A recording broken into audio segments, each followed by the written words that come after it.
oh my gosh, pupunta si mommy dito, makikita ko si mommy after a long time. Parang, alam mo yung nag-freeze ka, kuya, pero gusto mo umiyak, gusto mo sumigaw, yung parang ang saya-saya ko, kuya. Since kami lang po dalawa na sa condo, feel ko, nauna, makakapunta siya dito, kuya, tsaka makikita niya ako. Feel ko, iiyak yun sa sobrang saya, kuya, as in. Meron akong ihakain na isang parang proposal. Bibigyan kita ng pagkakataon na ibigay ang iyong golden seat para sa ibang housemate.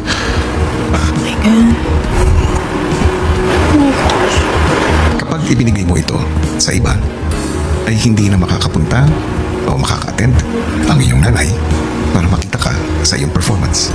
Hirap ng proposal na ko yan, kuya. Gusto ko din makita ang mom ko, kuya. Ano yan kung meron ka ng final decision?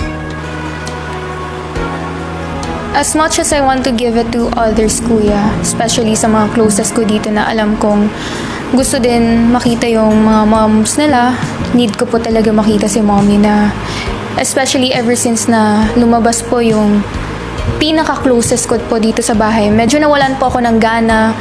May times na I feel like wala akong kausap. So, right now, sobrang need ko po talaga makasama si mom.